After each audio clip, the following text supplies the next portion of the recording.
உலகெங்கும் பிறந்த வாழும் அனைத்து நண்பர்களுக்கும் வணக்கம். இன்றைக்கு மே மாதம் 1ஆம் தேதி மே தினம். அதோட குரு பேச்சு நடக்குது 2024. இந்த குரு பேச்சு மேட ராசியில் இது வரைக்கும் இந்த குரு பகவான் இன்றைக்கு இடவராசிக்கு வாரார். அப்போ இந்த ராசிகளினுடைய பலன்களை சுருக்கமாக பார்ப்போம். மேட ராசிக்கு 2ஆம் இடம் என்ற தனஸ்தானத்தில் செல்வ குருவாக வர்றபடியாக காசு புழக்கம் அதிகரிக்கும், மகிழ்ச்சி நிலைக்கும், ஒரு 100% நல்ல பலன் சொல்லலாம். அல்லது இடவராசிக்கு ஜென்ம குருவாக இருக்கிறபடியாக உடல் சம்பந்தமான நோய்கள் அதுகளில் கொஞ்சம் கவனமாக இருக்க வேணும், ஒரு 60% நன்மை சொல்லலாம். மிதுன ராசிக்கு 12ஆம் இடத்துல விரிய குருவாக வாரபடியாக தேவையில்லாத விரியங்கள் வர பார்க்கும், அது சுப விரியங்களாக வரும். அவைக்கு கிட்டத்தட்ட 60% நன்மை சொல்லலாம். கடகராசிக்கு 11ஆம் இடத்துல லாப குருவாக வாரபடியாக எடுக்கிற காரியங்கள் எல்லாம் வெற்றி பெறும், பணப்புழக்கம் அதிகரிக்கும், அவைக்கும் ஒரு 100% நன்மை சொல்லலாம். சிம்மராசிக்கு 10ஆம் இடத்துல தொழில் ஸ்தானத்தில் தொழில் குருவாக மயிரபடியாக அவைக்கு ஒரு 60% நன்மையும், அது இட மாற்றங்கள் தொழில் மாற்றங்கள் ஏற்படுறதுக்கு வாய்ப்பு இருக்குது. அதுக்கு சிவனை வழிபட்டிங்கன்னா மிக நன்மைகள் அதிகரிக்கும்.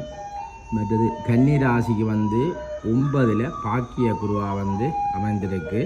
அந்த பாக்கிய குரு நினைச்ச ஓடி போனவனுக்கு 9ல் குரு கன்னிராசியாக்களுக்கு எல்லா நன்மைகளும் 100% நன்மையை குரு பகவான் செய்வார்.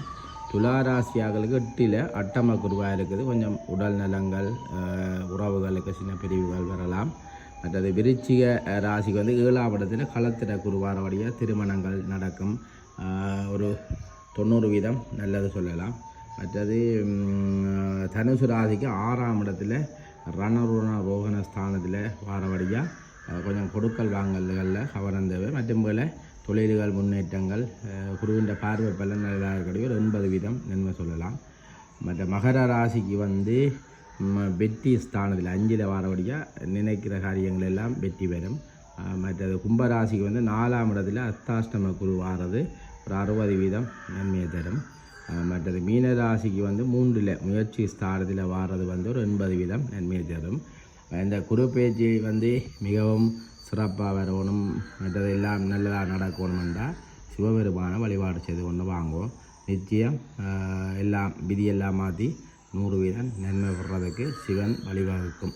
அதனால் குருவானுக்கு அதிபதியான சிவபெருமான வழிபாடு செய்தீங்கன்னா உங்களுக்கு நன்மைகள் அதிகரிக்கும். அதாவது எங்களோட யூடியூப் சேனல் ஆதி சிவன் யூடியூப் சேனலில் தனித்தனியாகவும் விளக்கமாக ஒவ்வொரு ராசிக்கும் பலன் போட்டிருக்கேன், அதையும் நீங்கள் பார்த்தலாம். நன்றி.